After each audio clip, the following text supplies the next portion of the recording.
It's not a place to live. It is where we are starting. It's a new year that maybe we aren't starting where we hoped, but it's our starting point. It provides us with an opportunity to have a specific focus on the areas of our lives that we need to focus on during this year of 2025.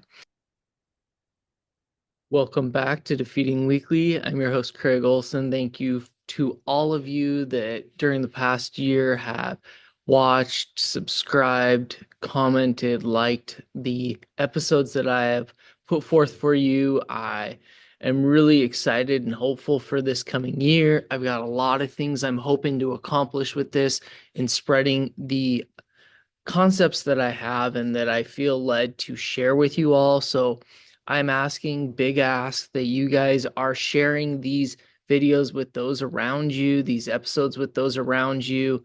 Share the links, reach out to others that may benefit from these videos. The goal is to simply just let those that need to hear these messages. And we're starting right off this year with the idea of starting new. The new year's upon us, and for many of us, it's filled with hope and excitement.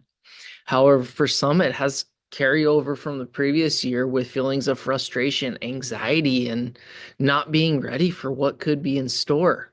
With the current climate in our country and the world at large, for many people, this may seem more the case than the excitement aspect. We're seeing terror and fear inducing commentary throughout the news, and it can make some think, here we go again. For others, it may be going back to a job situation in which there's negativity that could be carrying over from the previous year into their feelings about this new coming year. For me personally, I have a lot of hope for this year and the opportunities it presents. With that being said, I do have feelings of frustration and what this new year is going to bring for me. I find myself questioning things and reevaluating where I currently am in my life and areas that I need to examine closer to see if they are the correct path for me and my family. I'm admitting this not only to show vulnerability, but also to state that it's okay if you have those similar feelings. However, with that being said, it's not a place to live. It is where we are starting. It's a new year that maybe we aren't starting where we hoped, but it's our starting point. It provides us with an opportunity to have a specific focus on the areas of our lives that we need to focus on during this year of 2025. It's so easy as humans to get stuck in ruts and believe I do this frequently. How However, acknowledging these feelings and having clear sight on them and coming up with steps to help move past them and see that we can do challenging things and better ourselves is what is great about a new year. I shared this experience with my students. For me personally, I had to push myself through this struggle I had had for my whole life on the idea of writing. I hated writing with a passion, and I've talked about that before. However, I challenged myself and pushed through, and I tell my students, now I'm a published author. You guys are capable of amazing things if you're willing to challenge yourself and push yourself out of your comfort zone. This idea is, we've all heard the phrase, the new year, new me. I prefer to look at it as a new year, better me. We are not become a whole new person with a new name, personality, life. We are working on improving who we are at this moment. Therefore, this simple mindset shift of working on becoming a better me allows us to understand that we do have things about ourselves we do like and that make us who we are. So I challenge you to try this simple mind shift adjustment and see where it takes you. This week's action steps. First one is identify areas in your life where you feel an adjustment needs to be made. It may be physical health, mental health, job environment, or other aspects of your life.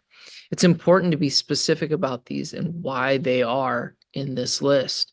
Be careful not to make this list super long, or it will have a negative effect on you as you'll be going into more of this doom and gloom aspect of nothing being good for you. Action step number 2 is now do the opposite. Identify areas in your life where you feel good about what's happening. Once again, it may be things in similar areas to action step 1, but with this list, I say list as much as possible. We want to start this year with some positivity. Focusing more on positive aspects will help you tackle step 3. And step 3 is look at your 2 lists and ask yourself, what are things about the positive list that you can use to help you improve in those areas that you're currently struggling with? How can you connect your good things with those things you're struggling with? Are there steps you have taken on your positive list that could be applied to the negative list? This week's quotes: change is painful, but nothing is as painful as staying stuck somewhere you don't belong. That was by Mandy Hale.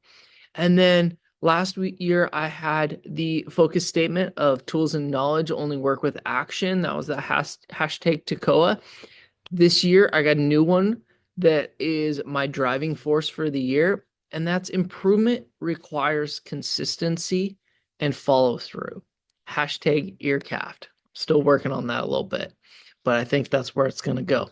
So once again, improvement requires consistency and follow through. We got to stick with it, you guys.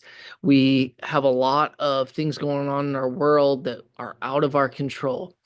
We control the things we can control. Those are the things we need to focus on moving forward in our lives. I hope you guys have a great day and defeat the week.